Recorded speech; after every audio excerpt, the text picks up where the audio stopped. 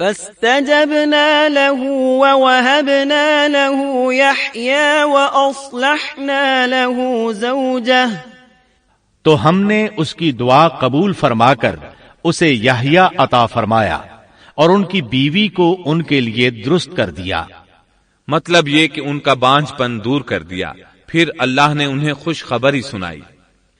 یا زکریا انا نبشرک بغلام اسمه یحیی لم نجعل له من قبل سمیا.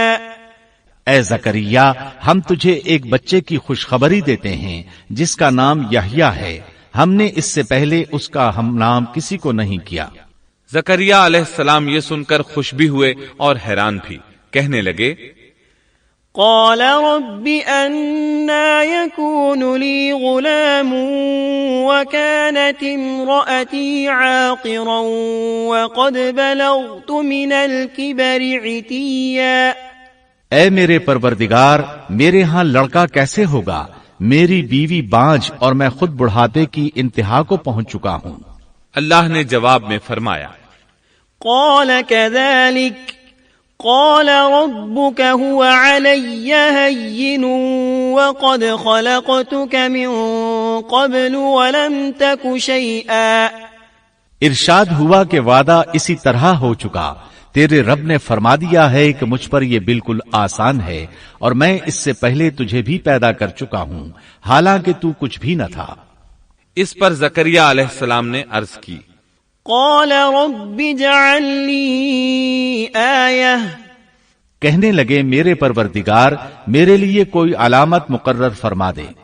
یعنی زکریا علیہ السلام نے عرض کی میرے رب کوئی نشانی مقرر فرما دیجئے کہ میرے ہاں بچہ پیدا ہونے والا ہے جس سے میں سمجھ جاؤں کہ یہ بچہ بنی اسرائیل پر ظاہر ہوگا تاکہ بنی اسرائیل کو بھی اس کی فضیلت اور اہمیت کا علم ہو جائے. تب اللہ تعالی نے فرمایا قال آیتک الا تکلم الناس 3 لیال سویا. ارشاد ہوا کہ تیرے لیے علامت یہ ہے کہ تو بھلا چنگا ہونے کے باوجود 3 راتوں تک کسی شخص سے بول نہیں سکے گا. چنانچہ جب وہ وقت آیا اور وہ کسی سے بات کرنا چاہتے تو کر نہیں سکتے تھے، البتہ اپنے ذکر میں صبح شام مصروف رہتے، اور یہ نشانی تھی اس بات کی کہ ان کے ہاں بچہ پیدا ہونے والا ہے. اللہ تعالیٰ سورہ مریم آیت 11 میں فرماتے ہیں فخرج على قومه من المحراب فأوحى إليهم أن سبحوا بكرة وعشيا. اب زکریا اپنے حجرے سے نکل کر اپنی قوم کے پاس آ کر انہیں اشارہ کرتے ہیں کہ تم صبح و شام اللہ کی تسبیح بیان کرو. اللہ تعالیٰ سورہ آل عمران آیت 39 میں فرماتے ہیں فنادته الملائكة وهو قائم يصلي في المحراب أن الله يبشرك بيحيى مصدقا بكلمة من الله وسيدا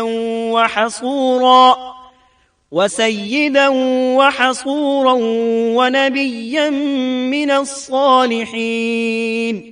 بس فرشتوں نے اسے آواز دی جبکہ وہ حجرے میں کھڑے نماز پڑھ رہے تھے کہ اللہ تعالیٰ تجھے یحییٰ کی یقینی خوشخبری دیتا ہے جو اللہ تعالیٰ کے کلمے کی تصدیق کرنے والا سردار، ضابط نفس اور نبی ہے نیک لوگوں میں سے. انسان کتنے ہی بلند و بالا مقام پر پہنچ جائے اور اللہ تعالیٰ کے ساتھ اسے زیادہ سے زیادہ قرب حاصل ہو جائے، تب بھی وہ اللہ کا بندہ ہی رہتا ہے، اور کسی بھی بلندی پر پہنچ کر وہ اللہ یا اللہ کا بیٹا نہیں ہو سکتا، اللہ کا شریک نہیں ہو سکتا. اللہ جل شانہ کی ذات پاک وحدہ لا شریک ہے اور باپ بیٹے کی نسبتوں سے پاک ہے. لہذا انسان کی سب سے بڑی گمراہی یہ ہے کہ وہ جب کسی برگزیدہ انسان سے ایسے امور صادر ہوتے دیکھتا ہے جو عقل میں نہیں آتے تو رعب یا عقیدت کی بنا پر پکار اٹھتا ہے کہ یہ ہستی تو خود اللہ ہے جو انسانی شکل میں آئی ہے، یا اس کا بیٹا ہے، یا اللہ تعالی کی شریک ہے. وہ یہ نہیں سوچتا کہ بلا شبہ ان واقعات کا جاری ہونا اللہ کی طاقت کے ذریعے ہے، جو بطور نشان اس برگزیدہ انسان کے ہاتھوں جاری ہوئے۔ اس کے باوجود یہ نہ اللہ ہے نہ اللہ کا بیٹا، بلکہ اس کا ایک پسندیدہ بندہ ہے، اور یہ امور اللہ تعالی کے خاص قوانین کے تحت صرف اس کی تائید اور اس کی صداقت کے لیے ظاہر ہوتے ہیں، ورنہ وہ بھی اللہ تعالی کے آگے اسی طرح مجبور ہے جس طرح دوسری مخلوق۔ انہیں خوشخبری سنائی گئی کہ بہت جلد یحییٰ نامی لڑکا پیدا ہوگا، وہ عیسیٰ علیہ السلام کی تصدیق کرے گا۔ یہاں کلمت اللہ سے مراد عیسیٰ علیہ السلام ہیں۔ اس طرح زکریا علیہ السلام کے ہاں چاند جیسا بیٹا پیدا ہو گیا۔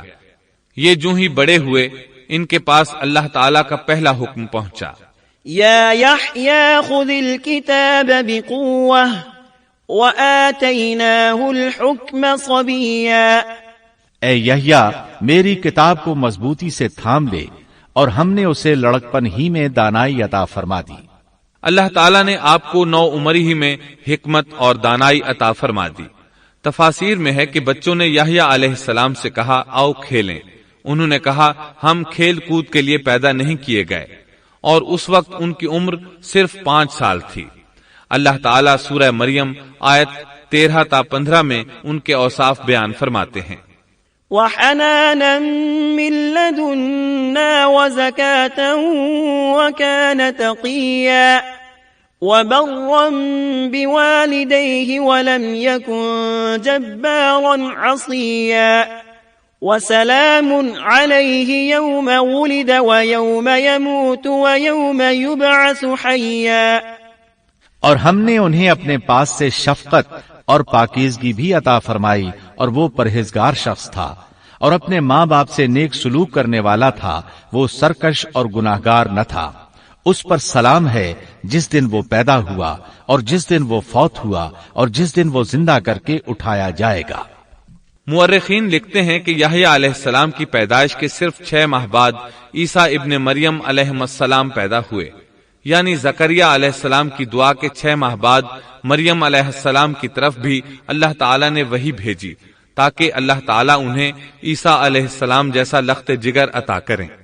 گویا یحییٰ علیہ السلام عیسیٰ علیہ السلام سے 6 ماہ بڑے تھے۔ یحییٰ علیہ السلام بڑے ہوئے تو اپنے والد زکریا علیہ السلام کے ساتھ بنی اسرائیل کو اللہ کی طرف دعوت دینے لگے۔ اس وقت ایک ظالم شخص ان پر حکمران تھا۔ اس نے اپنے بھائی کی بیٹی سے شادی کرنے کا ارادہ کیا، اگرچہ ان کے دین میں یہ حرام تھا۔ اس نے یحییٰ علیہ السلام سے اس شادی کی اجازت طلب کی، اس لیے کہ ان کی نبوت کا اس وقت تک چرچا ہو چکا تھا اور وہ ان کے درمیان شریعت کے مطابق فیصلے کیا کرتے تھے۔ فتویٰ لینے کے لیے وہ تحفے تحائف کے ساتھ آپ کی خدمت میں آیا۔ یحییٰ علیہ السلام نے لوگوں کو جمع کیا اور خطبہ دیا کہ لڑکی کی اپنے چچا سے شادی حرام ہے۔ بادشاہ اور وہ لڑکی یہ فیصلہ سن کر غضبناک ہو گئے۔ لڑکی نے بادشاہ سے کہا تم یحییٰ کو قتل کرا دو، تب ہماری شادی ممکن ہے۔ بادشاہ نے ان کی طرف اپنے سپاہی روانہ کر دیے۔ اس وقت یحییٰ علیہ السلام محراب میں نماز ادا کر رہے تھے۔ سپاہیوں نے انہیں قتل کر دیا۔ اس طرح بادشاہ نے اپنی بھتیجی سے شادی کر لی۔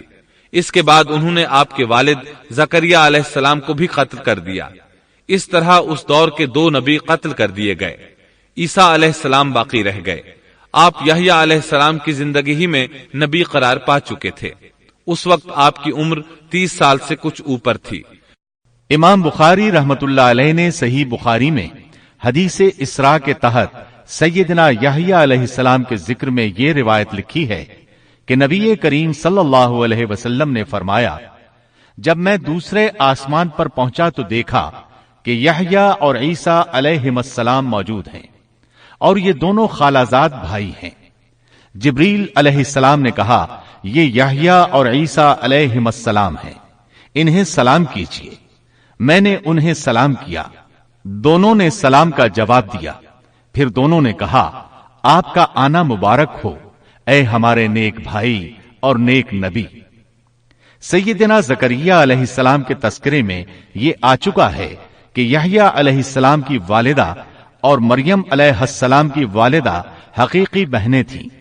اس لیے حدیث معراج میں نبی کریم صلی اللہ علیہ وسلم کا یہ فرمانا کہ سیدنا یحییٰ اور سیدنا عیسیٰ علیہ السلام خالازاد بھائی ہیں، اسی رشتے کی طرف اشارہ ہے۔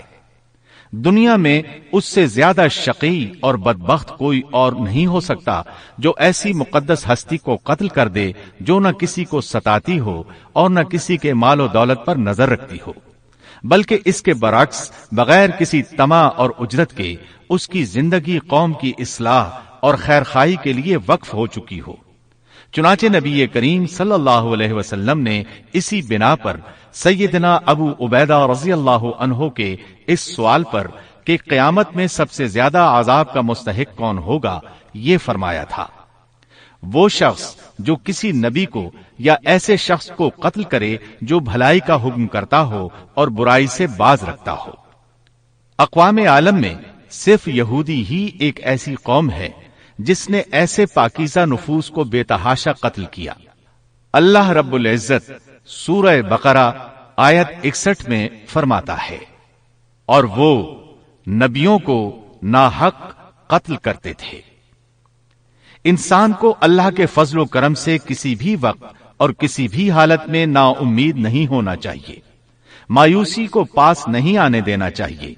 کبھی ایسا بھی ہوتا ہے کہ انسان پورے خلوص اور پوری دل جمعی کے ساتھ دعائیں کرتا ہے اور مسلسل کرتا رہتا ہے، لیکن اس کے باوجود بھی مقصد حاصل نہیں ہوتا۔ لیکن اس کا یہ مطلب ہرگز نہیں کہ اللہ دعائیں سن نہیں رہا یا قبول نہیں کر رہا۔ اس قسم کی مایوسی اور خیالات کو کفر قرار دیا گیا ہے۔ اللہ تعالیٰ نے گزشتہ قوموں کے سنگین حالات بیان کیے ہیں۔ ان قوموں کی جان و مال میں ایسے حادثات اور پے در پے ایسی مصیبتیں پیش آئیں کہ اہل ایمان اور ان کے نبی پکار اٹھے، اللہ کی مدد کب آئے گی؟ ایسی سخت گھڑیاں خوشیوں کا پیش خیمہ ہوا کرتی ہیں اور مصیبتوں کا دور ختم ہو جاتا ہے۔ جو لوگ اللہ کی قضاء و قدر پر بھروسہ رکھتے ہیں وہ ایسے لمحات میں مصیبتوں کی دلدل سے نکل جاتے ہیں اور انہیں اللہ تعالی کی طرف سے ایک نئی زندگی عطا کی جاتی ہے۔ سیدنا زکریا علیہ السلام زندگی بھر نبوت کے وارث کے لیے بے چین رہے، لیکن اللہ تعالی سے یہی حسن ظن رکھا کہ اے پروردگار، میں آپ سے مانگ کر کبھی بے مراد نہیں رہا۔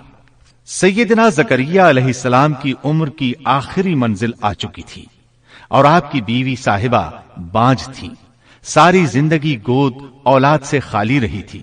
لیکن مریم علیہ السلام کے حجرے میں کرامت کا ظہور دیکھ کر آپ کا ذہن اچانک اس طرف منتقل ہوا کہ جو اللہ تعالیٰ اس بات پر قادر ہے کہ ظاہری اسباب کے بغیر ہر روز تر و تازہ پھل حجرے میں پہنچا سکتا ہے، وہ یقیناً اس پر بھی قادر ہے کہ میری اس آخری عمر میں مجھے اولاد کی نعمت عطا کر دے۔ حقیقت یہ ہے کہ دعا کرنے والے کی نظر اس عالم اسباب میں بھی اسباب اور وسائل سے کہیں زیادہ مسبب الاسباب پر ہو تو وہ قبولیت کا دروازہ فوراً کھل جاتا ہے۔ سیدنا زکریا علیہ السلام کو دوسرے ہی لمحے ایک عظیم فرزند کی بشارت دے دی گئی۔